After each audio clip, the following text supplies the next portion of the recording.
Mga simpleng ganap ko lang naman ito ngayong araw. At wala namang bago dito dahil syempre nasa loob nga lang tayo ng bahay. So ang content, iikot lang talaga sa paglilinis, pagluluto, at pagbubukas ng mga parcel. Pero syempre, bago ngayon, hi, hello, welcome to my vlog. Alam nyo ba na sobrang natutuwa talaga ako dahil yung mga gamit nga na gusto ko lang noon at halos hindi ko talaga mabili dahil wala nga budget, ito nakukuha ko na nga sila ngayon. Kagaya na lang ditong solar fan, walang eme ate. Gustong gusto ko talaga yan dati pa. Ang mindset ko kasi kapag naggala nga kami, magagamit nga namin yan. Tapos ayun nga, in case of emergency, meron ngang magagamit. Ewan ko ba, ganun na talaga yung mindset ko ngayon, pang emergency na.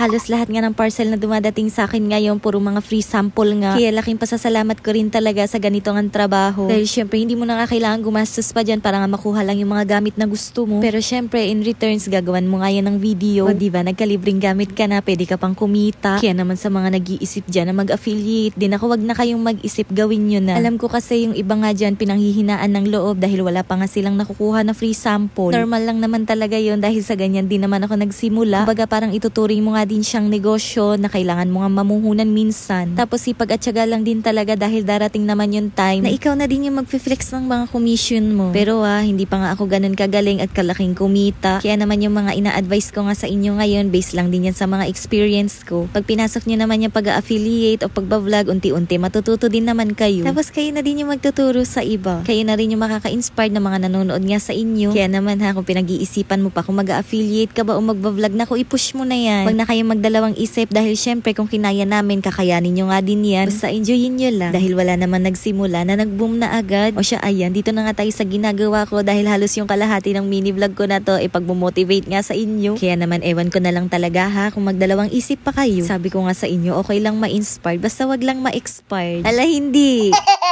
O siya, ayan, pag-aalis nga ng Papa J, nag-asikaso na rin ako kaagad ng pagliligpit nga ng mga pinaghigaan namin. Tapos diretso hugas na nga rin ako ng mga hugasin at salang ng sinaing. Nakapag-almusal naman na kami ng mga bata niyan, kumain nga lang kami ng tinapay. Tapos mga alas 9, ayan, nagsaing na nga rin ako para nga bago sila pumasok, makakain na muna sila ng kanin. At habang nag-aasikaso nga ako dito sa bahay, inutusan ko nga yung mga bata na kumuha na ng dahon na kakailanganin ng bunso ko. Nai-stress kasi ako mag-isip dahil yung kailangan nga nila na dahon magkakaiba nga na kulay. Ang alam ko lang naman na kulay ng dahon green. Tapos nagiging brown pag natuyo. Ewan ko ba, dumagdag pa talaga yan sa isipin ko. So para hindi na nga ako ma-stress, sila na lang yung pinaghanap ko. Tapos ayan, nag-vacuum na nga lang din ako ng sahig para nga siguradong matanggal yung mga dumi dyan. Yung ibang mga vacuum ko nga pinagtatabi ko na muna at itong hodik nga lang yung tinira ko dahil ito nga yung pinakamasarap gamitin. Actually lahat naman sila okay at super handy lang din kasi nitong hodik. At speaking of vacuum, may mga ilan-ilan na ako napili na pagbibigyan at i-announce ko na nga lang yan kapag sinipag na ako. Anyways, pagtapos ko makapag-vacuum ng buong sahig, kinuha ko na nga rin tong tirang ulam namin kagabi para nga initin dahil yan na nga lang yung ipapaulam ko sa mga bata. Tapos habang nakasala nga yan, nagpahinga-pahinga lang ako ng konti at bigla ko nga naisip na magpa-sounds nga ng pang-Pasko. Bakit? Ilang araw na lang naman, burn na. At kung mapapansin nyo, yung ilalim nga ng Christmas tree ko, puro na nga parcel. Nabawasan na nga yan dahil nakapag-upload nga ako kanina ng mga promotional video. Inuna ko nga lang buksan yung mga pinakamalapit na mag-due date. Tapos yung matatagal pa, iniwanan ko na nga muna sa ilalim ng Christmas tree. And for sure, magagawan lang yan ng promotional video kapag malapit na ulit yung due date. Napansin ko nga rin na yung ibang hibla ng Christmas tree ko hindi na maayos dahil siguro nauusog nga minsan tong Christmas tree kaya nga tumatama sa dingding. At dahil maaga pa naman, ayan na mahinga nga lang ako dyan ng konti at finil ko nga muna talaga yung pa-sounds ko dyan na pang Pasko para nga kahit papano ganahan din ako. Tapos ayan, pagkapasok nga ng mga bata, wala naman na akong ibang ginawa kundi nga mag-edit ng mga video. At nung hapon naman nakaramdam nga ako ng gutom kaya nga nag-take na lang ako ng barley.